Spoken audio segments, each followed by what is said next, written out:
9. La vigilancia de fronteras.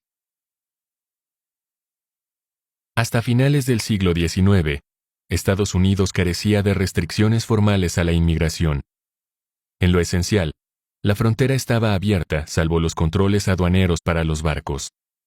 En 1882, después de que 200.000 peones chinos inmigraran para construir los ferrocarriles y realizar trabajos agrícolas en el oeste del país, el Congreso aprobó la Ley de Exclusión de los Chinos para prohibir que siguieran inmigrando.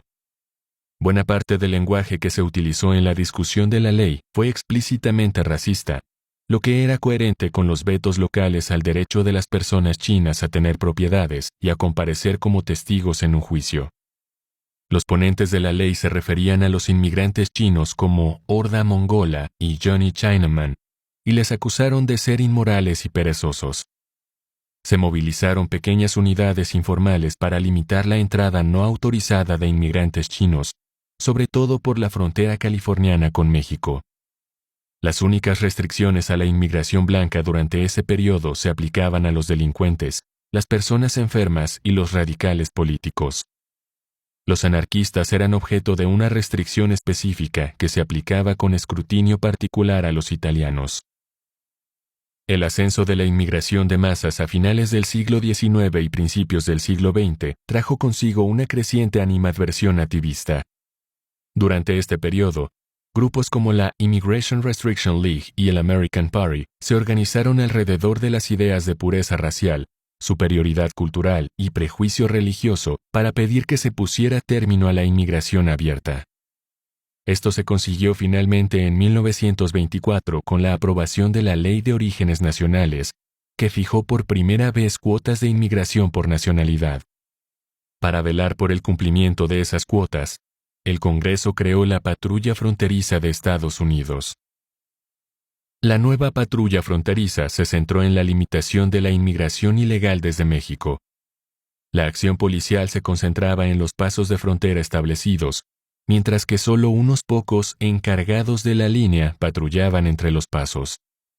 En la práctica, las personas e incluso los vehículos tan solo tenían que alejarse unos kilómetros del paso fronterizo para cruzar la frontera.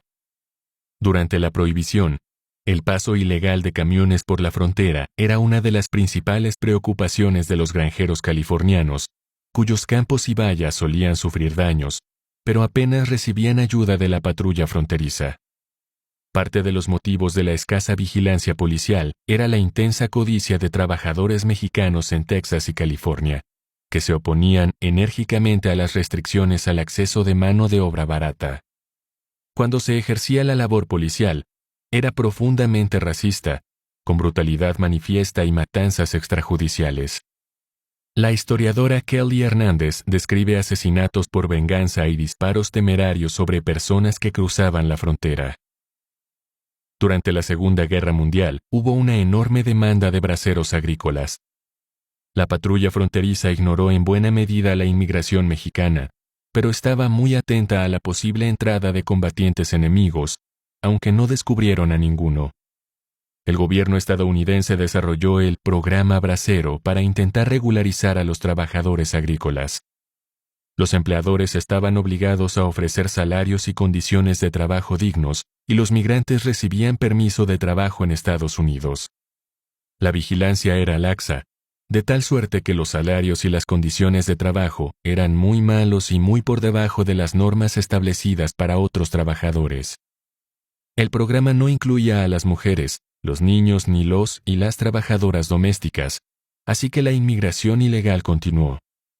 Asimismo, muchos empleadores se negaron a acatar el programa, sobre todo en Texas.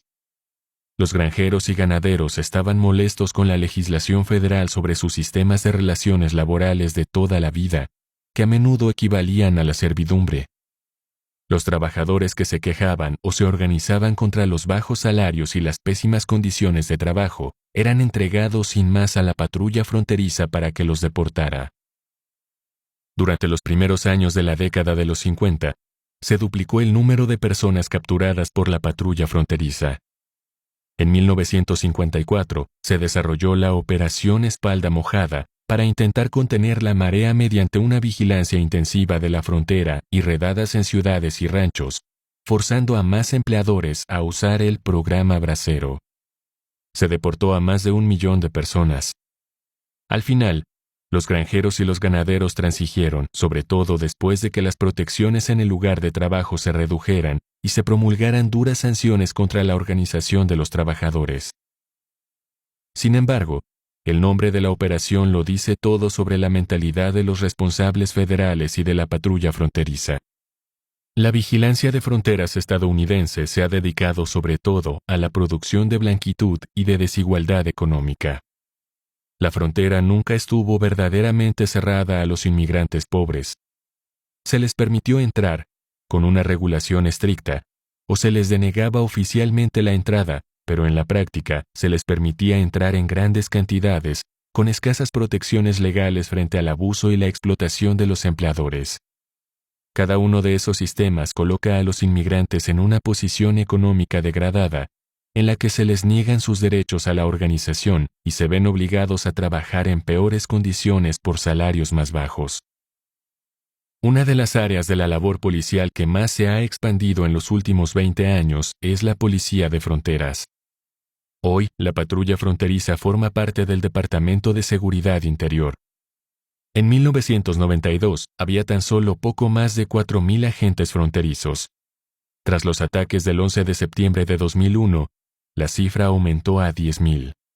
Hoy agrupa a más de 20.000, lo que la convierte en una fuerza más grande que la ATF, el FBI y la DEA juntas. La patrulla fronteriza cuenta con la ayuda de las policías locales y estatales y de una serie de agencias federales, entre las que se cuentan la Guardia Nacional, el Ejército estadounidense y la Policía de Inmigración y Control de Aduanas, ICE. En el año fiscal de 2012, el gobierno federal gastó más de $18.000 millones en el control de la inmigración, más que el gasto conjunto de todos los demás cuerpos de seguridad federales. Bajo la administración Trump, es probable que las cifras aumenten espectacularmente con la contratación de más agentes y la construcción de más muros. La policía de frontera siempre ha estado sumamente racializada. Los extranjeros que han de quedar fuera o que solo pueden entrar bajo circunstancias degradantes siempre son definidos como algo ajeno a la mayoría estadounidense, y esto se lleva a cabo por regla general mediante llamamientos a la raza. El libro de Martha Menchaca, Recovering History, Constructing Race, describe cómo las jerarquías raciales fueron establecidas en la región fronteriza por primera vez por la élite española y más tarde por los colonos estadounidenses, que querían justificar su expropiación de las tierras nativas y mexicanas.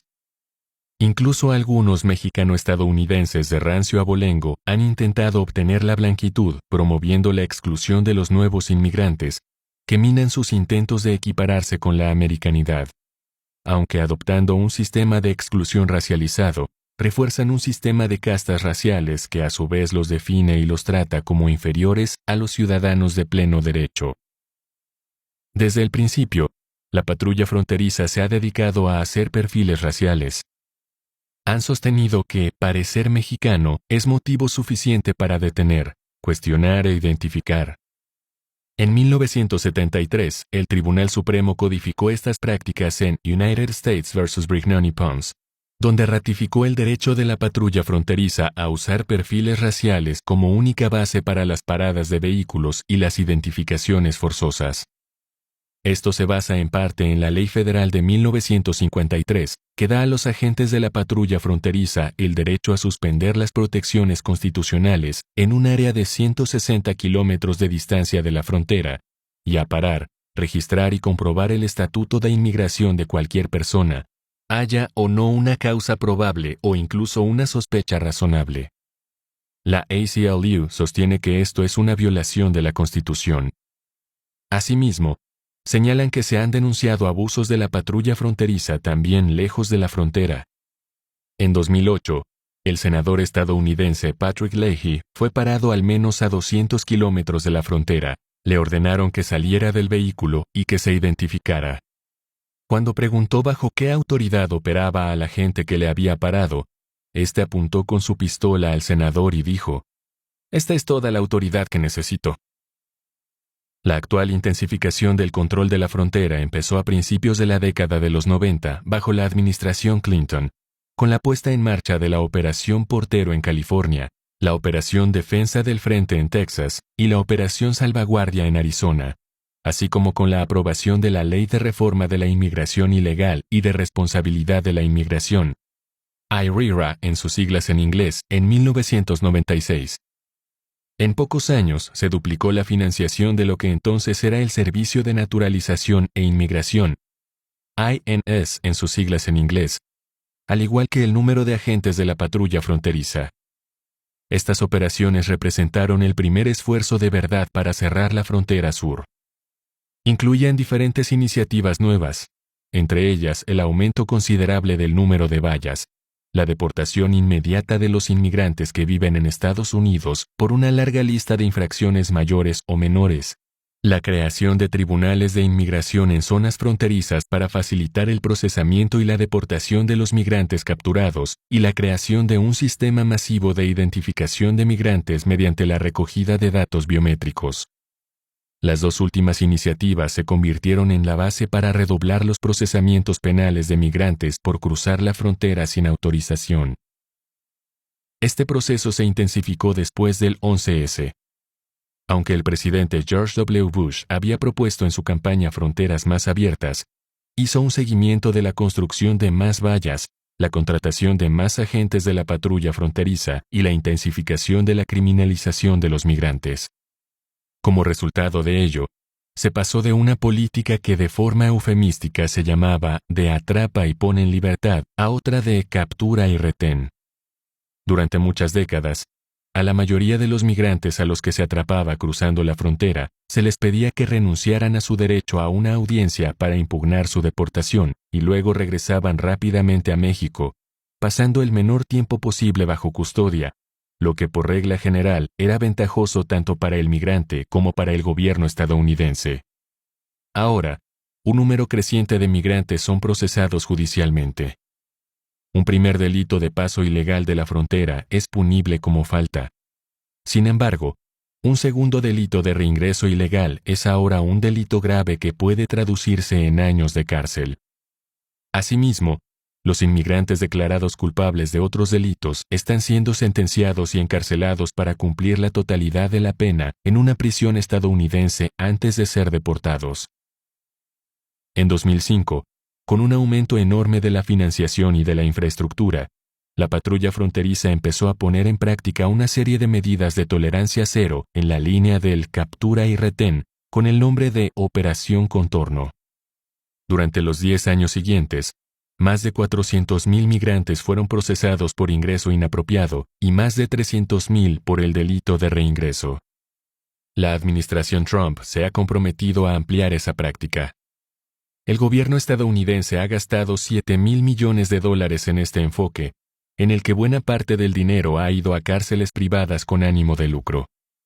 A pesar del procesamiento y encarcelamiento de unas 750,000 personas en la frontera, ello no tuvo un efecto disuasorio sobre los migrantes, a quienes mueve una pobreza profunda y desesperada, y el deseo de reunificar a la familia.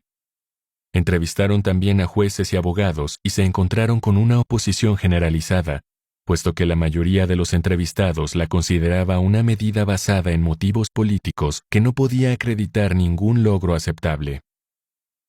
Por añadidura, la Operación Contorno ha corrompido el sistema de tribunales federales. Los jueces y el personal judicial cerca de la frontera no pueden seguir el ritmo que impone la enorme cantidad de personas acusadas, que ha mermado su capacidad de tratar adecuadamente estos casos o juzgar otros asuntos. Texas Monthly Magazine descubrió que los 2 distritos judiciales más saturados del país están en Texas y que los tribunales hacen frente a la carga de trabajo mediante enjuiciamientos colectivos. Normalmente, docenas de acusados son escoltados conjuntamente hasta el tribunal, a menudo sin una verdadera representación legal. Se les pide que se declaren culpables y luego son deportados o encarcelados. En 2009, el Tribunal de Apelaciones del 9º Circuito Federal intervino y pidió que al menos se preguntara individualmente a los acusados sobre su declaración de inocencia o culpabilidad y sobre su capacidad de entender lo que estaba pasando. pero ese dictamen no hizo más que ralentizar el proceso sin cambiar sus características básicas. Aunque las detenciones en la frontera llevan disminuyendo durante décadas, casi el 40% de todos los procesamientos federales está relacionado con la inmigración. Hasta los fiscales, que siguen comprometidos con un marco punitivo, ven que el sistema no sirve para disuadir a los migrantes. Uno de ellos observaba: procesamos a la gente porque han cometido violaciones de leyes promulgadas por el Congreso y que reflejan lo que son nuestras normas. Impartimos justicia con arreglo a un proceso sistemático. Si ello disuade a algunas personas, está bien. Si no lo hace, no me sorprende. Esta declaración pone al descubierto el embrollo en el que está metida toda la institución. Todos, policía, fiscalía y jueces, ven la futilidad de criminalizar a una población movida por una adversidad extrema a buscar una vida mejor al otro lado de la frontera. Hoy, hay 75,000 personas sin papeles en las prisiones estadounidenses, aproximadamente la mitad de las cuales están allí por haber violado la legislación sobre inmigración. Muchas están presas en prisiones privadas con ánimo de lucro. El Servicio de Inmigración y Control de Aduanas, ICE en sus siglas en inglés, utiliza 46 de esas instalaciones para albergar al 70% de todas las personas detenidas por inmigración, a pesar de las denuncias reiteradas de abusos, aglomeración y servicios médicos inadecuados. Asimismo, las oportunidades de subcontratación con el ICE han impulsado un auge de la construcción de centros de detención y prisiones en todo el suroeste de Estados Unidos. Tanto las jurisdicciones locales como estas corporaciones tienen un interés financiero en mantener altas tasas de detención, pervirtiendo más, si cabe, la política de inmigración. Además, grandes cantidades de migrantes son albergados en cárceles locales con órdenes de detención por inmigración ilegal o en espera de traslado. Las condiciones en esas instalaciones, tanto públicas como privadas, son inapropiadas. En 2010, el New York Times documentó problemas generalizados con la atención sanitaria. Según un informe de 2016, 8 personas han muerto en los últimos años por causas evitables, como diabetes, debido a una atención sanitaria deficiente.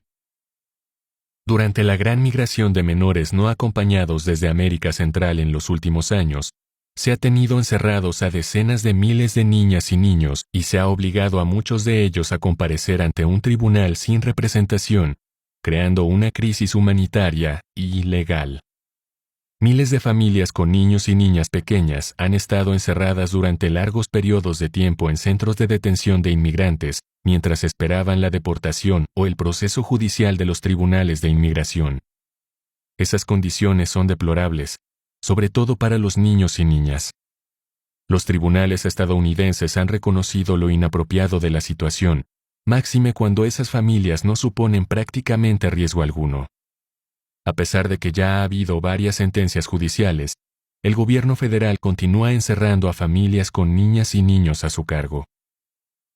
Asimismo, Estados Unidos ha emitido cerca de 1 millón de órdenes de detención en las que pide a las policías locales y de los estados que retengan a toda persona sospechosa de haber entrado en el país ilegalmente.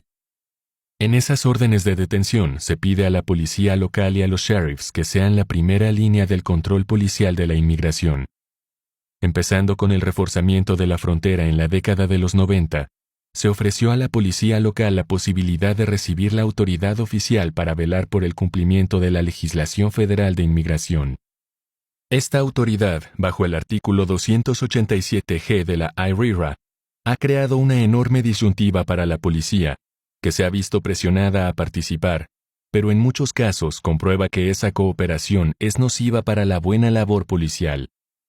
La mayoría de las policías piensan que, para ser eficaces, necesitan la cooperación de la comunidad. Los miembros de la comunidad denuncian delitos, proporcionan información y colaboran como testigos. En áreas con altos porcentajes de inmigrantes ilegales, el miedo a la policía es alto, ya de antemano. Si la gente piensa que ellas o sus amigos, familiares, compañeros de trabajo o vecinos corren el riesgo de ser deportados, serán profundamente reticentes a llamar la atención de la policía sobre ningún asunto. Este es el motivo de que muchas ciudades se hayan negado a participar en la aplicación del artículo 287G o se hayan declarado ciudades santuario que se niegan a colaborar con las iniciativas de control de la inmigración. Por desgracia, en ocasiones esas declaraciones son más bien palabras huecas. Nueva York tiene un estatuto de ciudad santuario, y por regla general, el Departamento de Policía de Nueva York evita involucrarse en asuntos de inmigración. Sin embargo, durante muchos años los funcionarios de prisiones han cooperado, llegando a alquilar celdas a los responsables federales. Más recientemente, han sacado esas operaciones de las cárceles, así que los responsables de inmigración se limitan a apostarse junto a los tribunales para detener a las personas después de sus comparecencias judiciales. Con Obama, el ICE tendió a centrar sus esfuerzos en las personas condenadas por delitos violentos. Bajo la administración Trump, cualquier delito pone en marcha esas actuaciones judiciales, lo que suscita una preocupación generalizada de que los cientos de miles de detenciones por la política de las ventanas rotas que se llevan a cabo por infracciones leves, como saltar un torniquete, podrían poner a muchas más personas en riesgo de ser deportadas. Además, el 287G forma parte de un proceso de ampliación de las facultades de la policía, difuminando las líneas de separación entre la observancia de la legislación civil y la penal. Normalmente, se pide a la policía que garantice los derechos constitucionales cuando sospechan que han podido comentar que han cometido un delito penal. Como la mayoría de las infracciones de inmigración son técnicamente civiles, no se aplican las mismas protecciones. Esto significa que la policía, a veces bajo el pretexto de la lucha contra la inmigración ilegal, puede entrar en los domicilios de las personas sin una orden judicial y mantener detenidas a las personas sin la posibilidad de pagar una fianza. Las reacciones negativas de muchas jurisdicciones locales llevaron a la reducción de muchos convenios de aplicación de 287G bajo la administración Obama, pero la administración Trump ha intentado reforzar esos acuerdos y castigar con sanciones a las ciudades que se nieguen a participar o que emprendan prácticas de ciudad santuario destinadas a obstaculizar el aumento de las deportaciones. El ICE es otro factor fundamental de la policía de fronteras. Aunque la mayor parte de su trabajo consiste en inspeccionar a personas y artículos en los pasos fronterizos oficiales, también tiene como cometido la captura de migrantes sin papeles una vez que han entrado en Estados Unidos. Asimismo, el ICE también dirige las instalaciones de detención utilizadas para procesar, detener y encarcelar a migrantes. En 2003, el ICE creó el Equipo de Operaciones de Fugitivos, dedicado en exclusiva a la búsqueda y captura de inmigrantes que han cometido delitos graves. Durante la última década y media, el número de esas unidades ha pasado de 10 equipos en 2003 a 129 hoy en día, con un coste de $155 millones anuales. Estas unidades fueron creadas para retirar de las calles a delincuentes peligrosos y sacarlos del país, lo que probablemente hará que se conviertan en un foco de atención bajo Trump. Sin embargo, en la práctica se dedican a organizar grandes redadas en las que entran en los domicilios y lugares de trabajo con pruebas endebles y ponen en práctica tácticas de emboscada que atrapan principalmente a migrantes que no han cometido ningún delito. El inspector general del DHS denunció que la información utilizada para justificar y planificar esas redadas era muy inexacta. El Migration Institute documentó que entre 2003 y 2008, unos 3/4 de las personas arrestadas no tenían antecedentes penales. En 2007, a pesar de un gasto de más de $100 millones, estos equipos solo detuvieron a 672 personas con antecedentes delictivos graves. En años más recientes, el porcentaje de detenciones por delitos graves ha disminuido más aún, se han fijado cuotas y se ha aumentado el número de unidades. En 2012, estos equipos detuvieron a 37,000 personas, la inmensa mayoría de las cuales no tenía ningún antecedente por delitos violentos. El ICE creó también una unidad de vigilancia de lugares de trabajo en 2006 que organiza redadas con agentes fuertemente armados en lugares de trabajo y revisa la nómina de empleados en busca de posibles inmigrantes sin papeles, a los que luego se intimida para que accedan a la deportación sin una audiencia ni acceso a un abogado. La administración Obama afirmó que su centro de atención se había desplazado hacia los empleadores, pero las inspecciones a los empleadores dieron como resultado despidos masivos de trabajadores con y sin papeles. De los casi 100,000 procesamientos que se realizaron en 2009, solo 13 fueron a empleadores. La frontera es también la primera línea de la fracasada guerra contra las drogas. Estados Unidos emplea una estrategia del lado de la oferta, consistente en negar a las personas el acceso a las drogas mediante la prohibición y la criminalización. La prohibición implica el uso de la patrulla fronteriza, la Guardia Costera, el ejército estadounidense y el ICE para interrumpir el flujo de drogas que entra en el país. Ha fracasado. Un informe reciente mostró que el 80% de las personas detenidas por delitos de drogas por parte de la patrulla fronteriza eran ciudadanos estadounidenses. Estas detenciones se están produciendo en los pasos de frontera, en los puestos de control y durante las redadas de inmigración, y eran sobre todo por marihuana. Se especula sobre si las aprehensiones de drogas están motivadas por el descenso espectacular de los pasos de la frontera y sobre si la agencia necesita justificar su enorme tamaño y presupuesto, dedicándose en cambio a la aprehensión de drogas. El aumento enorme de las fuerzas policiales ha convertido la frontera en un lugar mucho más peligroso. Desde que las medidas enérgicas empezaron en 1996, miles de personas han muerto intentando cruzar la frontera por áreas cada vez más remotas de Arizona y Nuevo México. En unos años, hasta 500 personas han muerto de calor, congelación y deshidratación. Tienen que confiar en el submundo criminal de los coyotes, que les cobran miles de dólares para facilitarles el paso, pero a menudo no cumplen su palabra y en algunos casos secuestran, violan y matan a quienes les han pagado. En tales circunstancias, es más probable que los migrantes se vean forzados a acarrear drogas. En muchos lugares, un viaje a pie por el desierto puede durar días y requiere más agua de la que una persona puede llevar a mano. Algunas personas y organizaciones han instalado puestos de aprovisionamiento junto a la frontera, que sin embargo son saboteados por justicieros antiinmigrantes. Asimismo, ha habido un aumento espectacular del número de deportaciones, que se han más que duplicado en la última década hasta llegar a la cifra de 500,000 al año. Barack Obama deportó a más personas que todos los demás presidentes juntos. En el pasado, el gobierno era reacio a romper las familias inmigrantes si un miembro de la familia era ciudadano estadounidense. De hecho, la reunificación familiar estuvo entre las principales fuentes de la inmigración legal en el periodo de posguerra, en consonancia con la ideología de que los inmigrantes con una vida familiar tenían mayores probabilidades de ajustarse a la cultura y los valores estadounidenses. Ahora, de forma rutinaria, desgarramos familias de manera completamente desalmada. En la actualidad, hay más de 5,000 niños en centros de acogida cuyos padres han sido deportados sin ellos.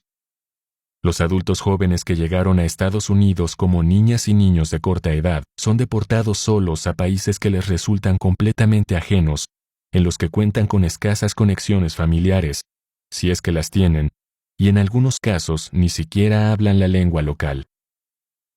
Muchas de esas personas son deportadas a América Central, donde terminan en albergues para personas sin hogar, o duermen en la calle, y a menudo empiezan a relacionarse con las pandillas de delincuentes. Esta tragedia se ve agravada por el hecho de que muchos de estos jóvenes y sus familias huyeron de América Central, sobre todo para evitar la violencia de las pandillas del narcotráfico. Y como hemos mencionado en el capítulo anterior, para empezar, las deportaciones estadounidenses desempeñaron un papel de primer orden en la expansión de esas pandillas. Muchos nuevos deportados se ven forzados a sumarse a esas empresas criminales o convertirse en su víctima. Aunque en un principio algunos huyeron para evitar verse ante esa alternativa, con demasiada frecuencia se convirtieron también en víctimas del fracaso de la política estadounidense de represión de la inmigración. En 2016, 25 senadores estadounidenses pidieron al presidente Obama que dejara de deportar a personas que huían de la violencia en la región, citando 84 casos documentados desde 2014 de personas asesinadas después de haber sido deportadas, sobre todo en El Salvador, Honduras y Guatemala. Tal y como lo expresó el senador Edward Markey de Massachusetts, no deberíamos devolver a familias a situaciones en las que pueden matarlas. Es algo sencillamente contrario a los valores estadounidenses. La patrulla fronteriza también se ha implicado activamente en la seguridad de grandes acontecimientos nacionales como la Super Bowl como parte de la guerra contra el terrorismo. Todd Miller describe cómo los agentes proporcionan una alta visibilidad y seguridad de alta tecnología en esos acontecimientos, y al mismo tiempo se despliegan en estaciones de autobús y de tren para hacer controles intensivos de inmigración a viajeros que son completamente ajenos a los acontecimientos, y no digamos ya al terrorismo internacional. Miller también llama la atención sobre las inquietantes prácticas de detención y búsqueda de ciudadanos estadounidenses a causa de sus actividades políticas, académicas y periodísticas. Los agentes tienen listas de personas bajo vigilancia. Las personas que figuran en esas listas pueden ser detenidas e interrogadas y ver cómo les confiscan sus aparatos electrónicos al cruzar la frontera. La periodista y cineasta Laura Poitras fue detenida en múltiples ocasiones después de haber trabajado con el revelador de secretos oficiales Edward Snowden y produjo una película llamada My Country, My Country, que critica la política estadounidense en Oriente Medio. Estudiosos estadounidenses del Islam y del Oriente Medio han sido acusados de terrorismo, detenidos sin derecho a asistencia letrada y han registrado y confiscado sus aparatos electrónicos sin orden judicial. En ninguno de esos casos se les preguntó por su nacionalidad. La patrulla fronteriza nunca ha tenido ningún mecanismo efectivo de rendición de cuentas. Aunque está técnicamente sometida a investigaciones internas y a la supervisión del Congreso, son raros los procesamientos y los expedientes disciplinarios a sus agentes. En mayo de 2010, el ciudadano mexicano Anastasio Hernández Rojas murió bajo custodia de la patrulla fronteriza después de resistirse a los agentes en el paso fronterizo de San Isidro. Fue aporreado y disparado con una pistola Taser mientras estaba esposado y murió poco tiempo después. Una investigación de 5 años de duración, emprendida por el FBI, el Departamento de Justicia y el DHS, no encontró ningún delito en ello, a pesar de la existencia de un vídeo que recordaba el apaleamiento de Rodney King, en el que un Rojas boca abajo se ve rodeado por más de una docena de oficiales mientras le disparan con la pistola Taser. Desde entonces, la Southern Border Communities Coalition ha documentado 50 muertes adicionales a manos de agentes de la patrulla fronteriza. Aunque en muchos de estos casos se trató de personas migrantes que recurrieron a la violencia, en otros se trató de persecuciones temerarias por mar y tierra, de desprecio distraído por las vidas de las personas migrantes, y de un uso excesivo de la fuerza. Desde 2005, solo 3 agentes de la patrulla fronteriza han tenido que enfrentarse a acusaciones de uso excesivo de la fuerza, 2 por parte de fiscales locales y 1 por parte del Departamento de Justicia. En este último caso, el agente Lonnie Swartz se enfrenta a una acusación de asesinato por matar a un niño mexicano de 12 años a través de una valla, mientras supuestamente éste estaba lanzando piedras a los agentes desde el lado mexicano de la valla en 2012. Después de 4 años, el caso sigue retrasado y los vídeos del incidente están presentados. Ninguno de los demás casos previos terminó con condenas. En 2014, el Consejo Estadounidense de Migraciones descubrió que de 809 denuncias contra agentes de la patrulla fronteriza, solo 13 terminaron con alguna medida disciplinaria. En el caso más grave, un agente fue suspendido. El resto no recibió mucho más que reprimendas. El principal esfuerzo del presidente Obama para introducir más rendición de cuentas consistió en proponer un gasto de $5 millones en la compra de cámaras pegadas al cuerpo. Las aguas se vuelven aún más fangosas cuando están implicadas las tropas militares. En 1997, los Marines estadounidenses, que trabajaban como vigías y francotiradores con la patrulla fronteriza en la zona rural del oeste de Texas, confundieron a un pastor de cabras con un traficante de drogas y lo mataron. Los investigadores criticaron severamente a los Marines y a la patrulla fronteriza por enviar tropas a la frontera sin formación o preparación. Un jurado de acusación del Estado se negó a procesar al Marine que apretó el gatillo, pero el gobierno pagó a la familia Hernández una indemnización de $1 millón. Durante décadas, las tropas de la Guardia Nacional han desempeñado diferentes papeles de apoyo a lo largo de la frontera, desde la construcción de carreteras al manejo de estaciones de radar y el suministro de iluminación. Ningún miembro se ha visto implicado en incidentes fatales, porque no participan en la vigilancia directa de la frontera ni en tareas policiales. Sin embargo, esto está cambiando. En 2014, el entonces gobernador, Rick Perry, ordenó el despliegue de la Guardia Nacional en la frontera, con un coste de $12 millones mensuales, para hacer cumplir las leyes del Estado. Esto se tradujo en miles de efectivos fuertemente armados, con escasa o nula formación en tareas policiales, dedicados a realizar operaciones de policía. Esto parece ir en contra del espíritu, si es que no de la letra, del Posse Comitatus Act, que prohíbe el uso de los militares para tareas policiales domésticas. El gobernador de Texas, Greg Abbott, volvió a autorizar recientemente el despliegue como un acto disuasorio contra potenciales migrantes y portadores de drogas.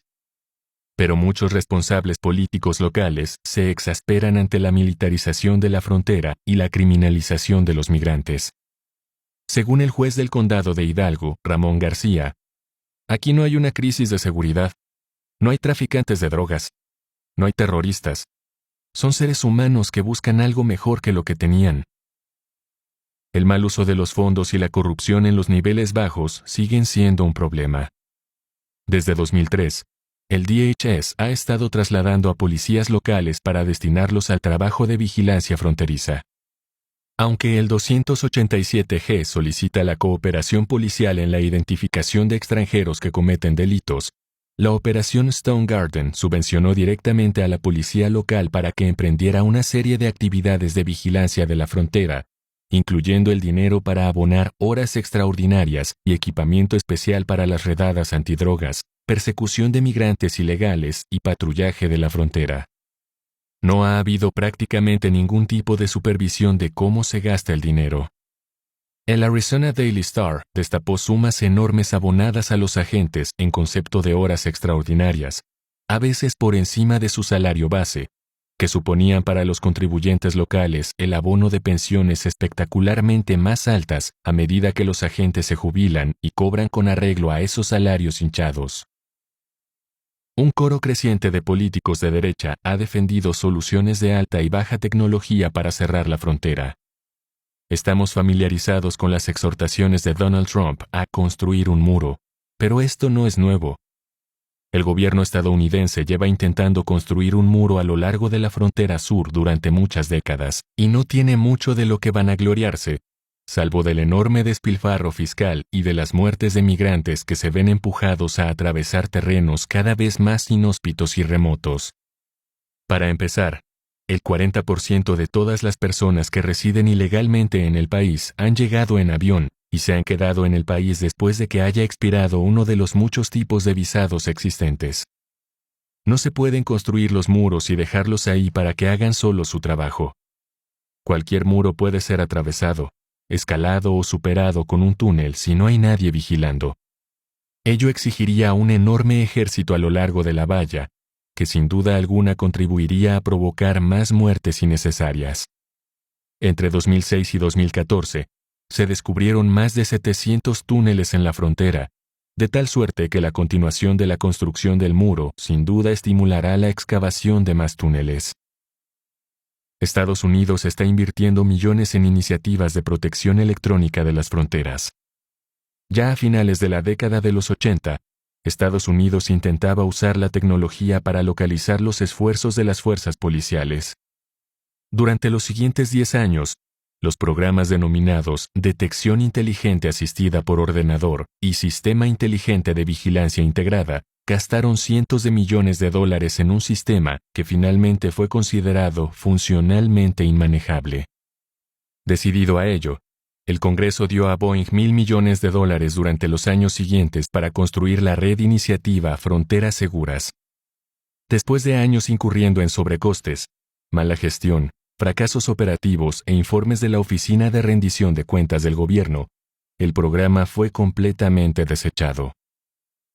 A raíz del 11S, se facilitó considerablemente la financiación de este tipo de iniciativas.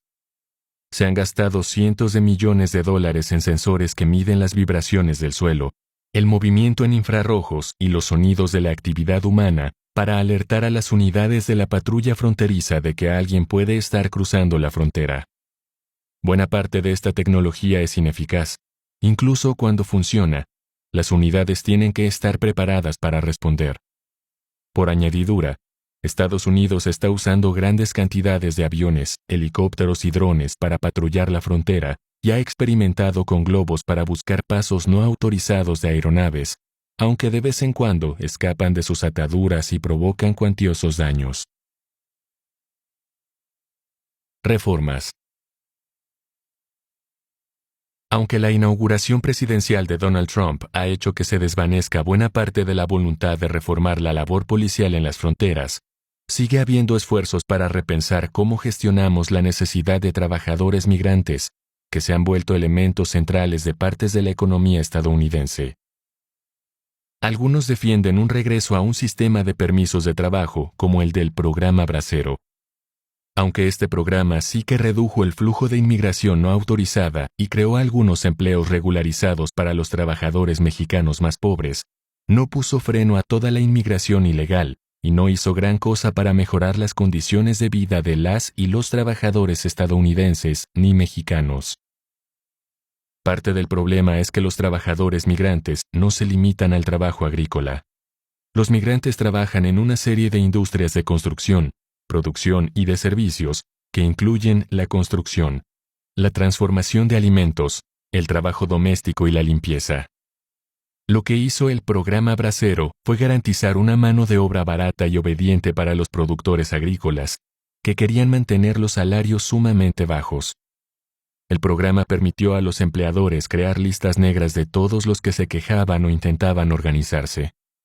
Hoy los braceros migrantes no están cubiertos por las leyes de salario mínimo, cuentan con pocas protecciones laborales aplicables y están normalmente expuestos a productos químicos peligrosos, mientras que solo reciben el más mínimo acceso a vivienda, sanidad, educación y servicios sociales. Un nuevo programa Bracero no arreglará esto, tan solo se limitará a institucionalizarlo. Si queremos mejorar las condiciones de vida de los trabajadores agrícolas, tenemos que permitir que se organicen, pagarles salarios más altos y aplicar las normas necesarias de salud y seguridad. Si los ciudadanos estadounidenses pudieran ganar sueldos más altos haciendo esos trabajos, los aceptarían. Tal y como están las cosas hoy, los empleadores prefieren contratar migrantes sin papeles precisamente porque saben que es mucho menos probable que esa población ofrezca una resistencia organizada.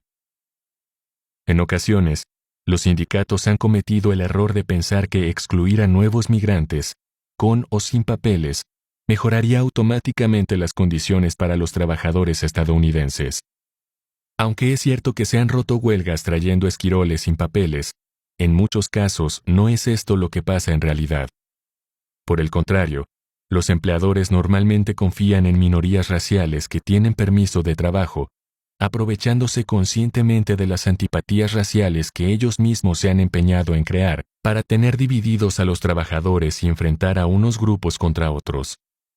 Es muy difícil para sindicatos con afiliados predominantemente blancos decirles a los trabajadores negros, a los que han excluido históricamente, que la única esperanza de mejorar las vidas de las y los trabajadores consiste en promover una mayor solidaridad antes que un antagonismo. Aunque muchos sindicatos locales conservan sentimientos contra los inmigrantes, la postura oficial de la American Federation of Labor and Congress of Industrial Organizations, en adelante AFL-CIO, es de protección de los derechos de todos los trabajadores con independencia de su condición de inmigrantes y de estímulo de la organización en ese sentido. Una labor policial de mano dura contra la inmigración no construirá un movimiento de trabajadores. Lo hará trizas. Uno de los errores que cometen los seguidores de Trump es imaginar que sus propias condiciones económicas mejorarán si continúan explotando a países extranjeros mientras se excluye a quienes sufren como resultado de ello.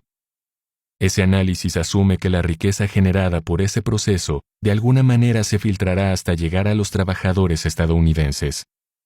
Los últimos años nos han enseñado que estos arreglos económicos globales no incluyen la lealtad nacional por parte de las corporaciones, ni la compartición de la riqueza dentro de las economías nacionales. La riqueza de Estados Unidos ha crecido espectacularmente en las últimas 2 décadas, pero todo ese crecimiento ha ido exclusivamente al 10% más rico. Todos los demás hemos visto cómo los salarios y los servicios públicos mermaban. Nuestras condiciones de vida no empeoran a causa de los migrantes, sino a causa de un capitalismo neoliberal desregulado que ha permitido a los ricos y a las corporaciones no pagar impuestos ni salarios dignos. Lo que hay que cambiar es este sistema. En 2010, la Oficina de Servicios de Policía Orientados a la Comunidad del Departamento de Justicia, Community Oriented Policing Services, COPS, financió el Vera Institute para que estudiara las mejores prácticas policiales en comunidades con gran número de inmigrantes. Encuestó cientos de departamentos y se centró en 8 principios. Ir a las causas profundas de la delincuencia, maximizar los recursos, aprovechar las colaboraciones, centrarse en los vulnerables, implicarse en pos de una mayor participación de la comunidad, formar tanto a los cuerpos policiales como a la comunidad, monitorizar tanto los éxitos como los fracasos y apoyar programas que funcionen. En esos principios está incorporada la noción idealizada de la policía comunitaria, que hemos criticado en anteriores capítulos.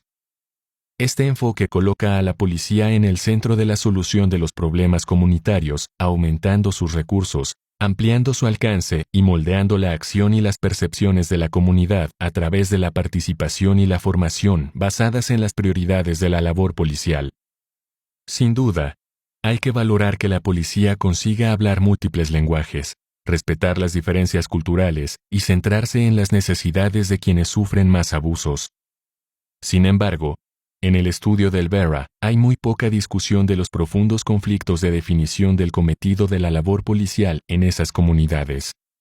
Por ejemplo, tan solo se mencionan una vez la ciudad de Santuario. En varios ejemplos se aplaude a la policía por contratar a civiles como traductores y educadores de participación comunitaria. Pero ¿por qué esos recursos tienen que ser adscritos al departamento de policía y estar bajo su control?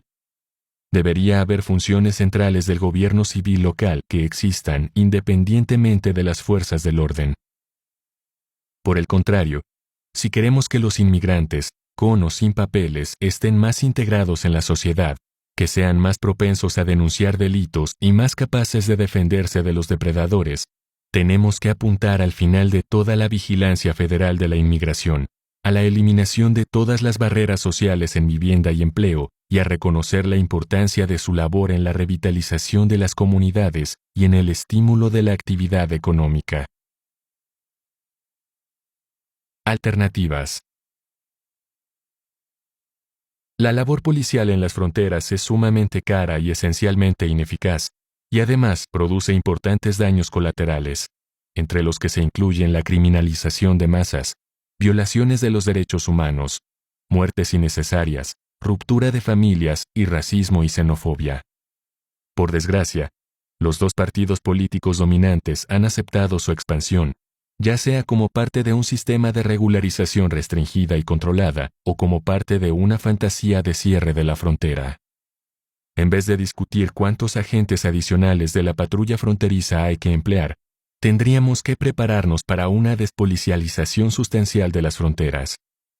Las fronteras son intrínsecamente injustas, y como señala Rhys Jones en su libro Violent Borders, reproducen la desigualdad, respaldada por la violencia de los actores estatales y la indignidad y el peligro de verse forzados a cruzar las fronteras ilegalmente.